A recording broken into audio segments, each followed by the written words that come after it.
16 Study Motivation Tips, Tricks, and Hacks by Becton Loveless. Study for 2 minutes.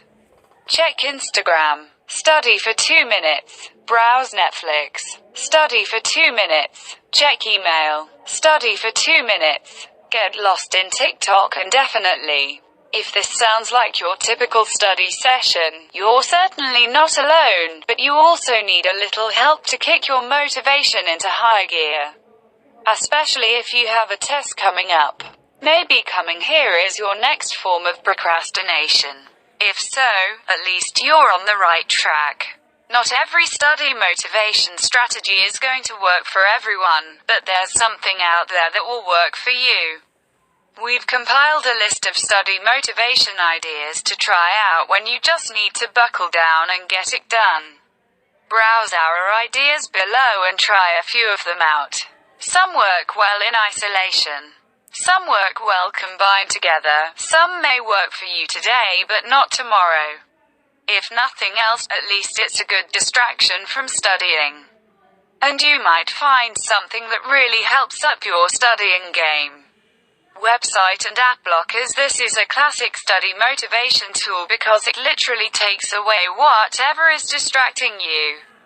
Assuming your distraction is digital. If you need just a little help with your self-control, these are for you. There are quite a few blockers available for your phone and your computer. Try Freedom or App Block. All of them work pretty similarly. They block whatever websites or apps you want them to block, for however long you want them blocked. This can work really well if you sound like the person described at the beginning of this article. Take a minute to think what websites or apps tend to suck up most of your time, and block them while you study. If this sounds insanely difficult, start with short blocks of time and work your way up. Most popular articles play mute loaded. 81.30% remaining time 0:06 full screen. The Pomodoro technique. At its core, the Pomodoro technique is very simple. Study for 25 minutes, take a break for 5 to 10 minutes, repeat the cycle 4 times, take a longer break. Of course, there are variations of this technique. And you might find that you like shorter study intervals, or maybe you can only repeat the cycle 3 times until you need a longer break. No matter how you customize it for yourself, when you know the end is in sight and a break is coming up, it makes it easier to study for longer periods of time, to help keep track of time and make sure you're not constantly checking the clock. Set a timer for both your study sessions and your breaks. You can make the most of your breaks by getting up and doing something physical that gets your blood pumping. If you use your breaks to watch 10 minutes of a TV show, you probably won't be very motivated to jump back in. The Pomodoro technique also works really well in conjunction with website and app blockers. The website blocker Focus Me makes it simple to use along with this technique. Create your own reward system. Choose something that you really want, a box of cookies, a break to go for a run, a trip to the movies, etc. Whatever it is, use it as a reward for completing a study session. Maybe you buy some cookies but only allow yourself to eat them once you've studied for an hour. Maybe you decide to go see a new movie, but you can only go once you've studied for 3 hours or mastered 20 terms. Maybe you pick up some candy and pop one in your mouth every time you correctly answer a question or complete a practice problem. Maybe you make your favorite snack, but decide that from now until your test, you can only eat this snack while you're studying. Creating shorter reward intervals, as in the example with the candy after each question, might work better at first if you're really having trouble focusing. Once you get in the groove or start to find a little more motivation, you can work up to more delayed gratification. To really put the pressure on and encourage yourself to do well. Try creating a reward for yourself that you can only receive if you do well on the exam or in the course as a whole. Having your parents get in on this can be helpful, too. Maybe your parents will take you out to your favorite restaurant if you get an A on the exam, or maybe you'll take a trip to an amusement park if you get a B in the course. The point is this. In order for a reward system to be effective, it needs to be customized to you. Don't set up a reward for getting an A if you know that getting an A is next to impossible.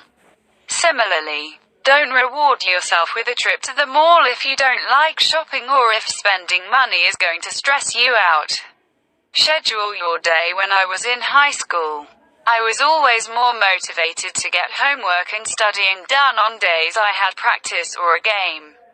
On days when I had nothing going on after school, it felt like I had unlimited time to get everything done, so it was easier to put it off. Often, the more free time you have, the easier it becomes to waste your time. When you have a lot going on and know you won't have much time to get your studying done, it forces you to become laser-focused. Schedule a specific time in your day when you'll sit down to study. Actually scheduling it on your calendar makes you less likely to put it off because it becomes a concrete task that must get done. Structured procrastination. Believe it or not, you can use procrastination to your advantage. Structured procrastination was first created and explained by Stanford University professor John Perry. If you tend to procrastinate, you likely do easy or simple tasks while putting off harder, bigger tasks. The procrastinator can be motivated to do difficult, timely and important tasks. As long as these tasks are a way of not doing something more important, Perry explains. For this technique to work, you'll need to think of tasks that are more important or difficult than studying and put them at the top of your to-do list.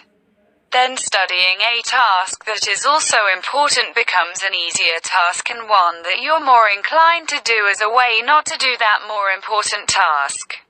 Find the perfect study spot in college. I often studied in a comfy chair in the lobby of an infrequently used building. I was comfortable, there were minimal distractions, and I was in a place that encouraged me to get my work done.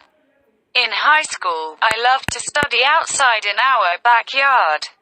I liked that I was able to get outside and get some fresh air after being stuck in school all day.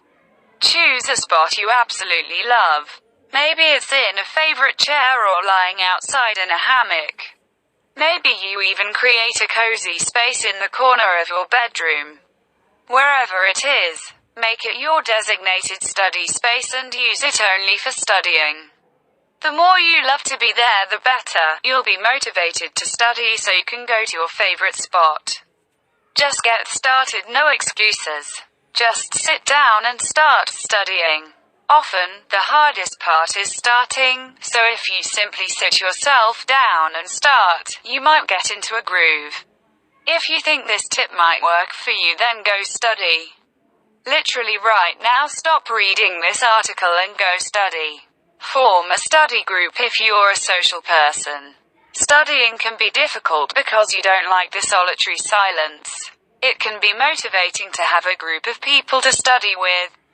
Your study group could even consist of your parents or a friend who isn't in the same class. They can help quiz you and just keep you company while you study if you go stir crazy being quiet and alone. You could also get your teacher or professor in on this one. Teachers really do want to help, so they're not likely to say no if you ask them for help studying. Ask if you and a few friends can come in early, stay late, or hang out during a study hall period to study. Being in the presence of your teacher will help motivate you to actually study. And you have the added bonus of having an expert in the room to help. If you're putting off studying because the material is confusing and overwhelming, this strategy is bound to help. When I was a teacher, I never turned down students who asked for extra help or wanted to study in my classroom. When students would form study groups in my classroom, I was right there to answer any questions and make their study session more productive. I also often gave extra tips or explanations I didn't give during class.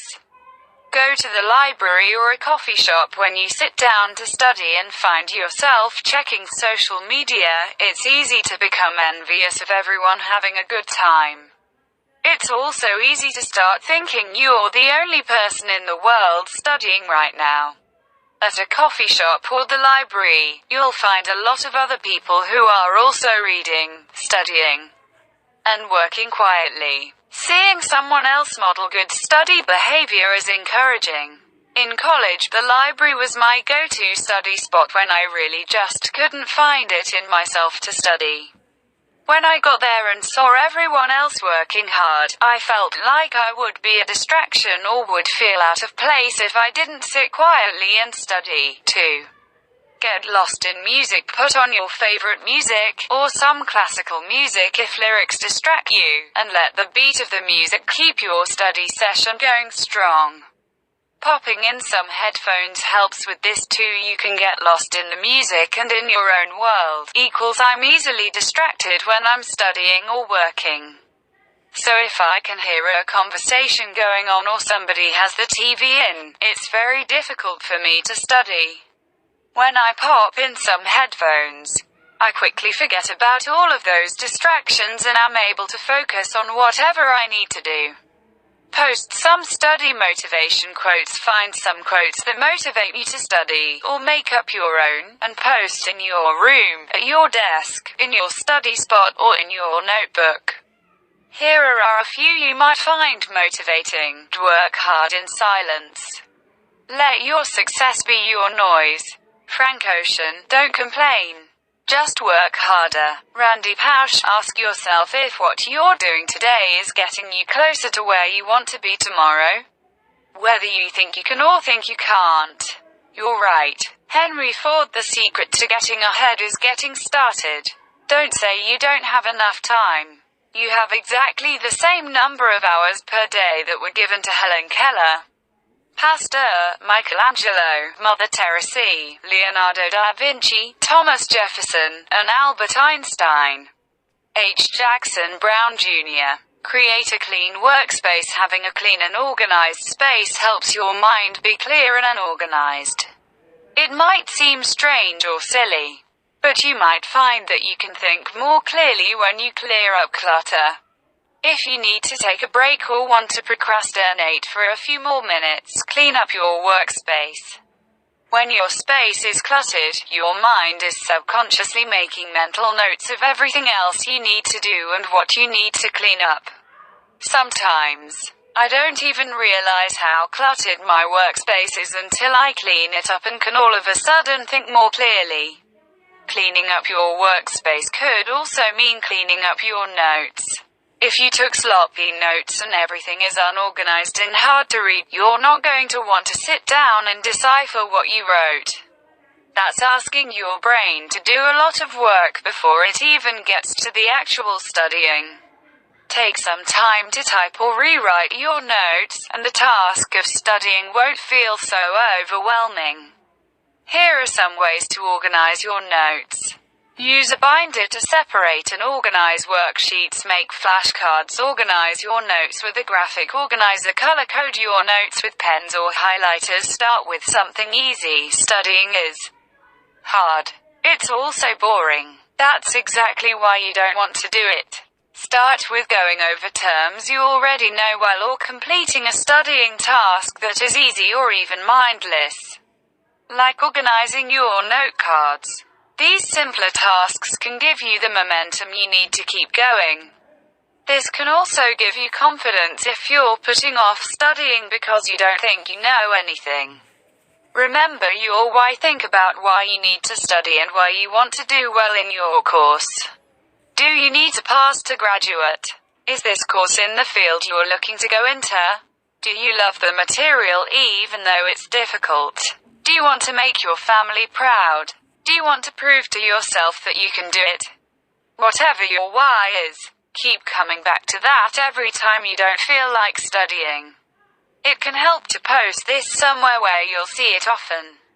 Break it down. Thinking about doing it all at once is overwhelming. And it can give you that feeling where there's so much to do that you don't even know where to start. Think about everything you need to do to study and write each piece down.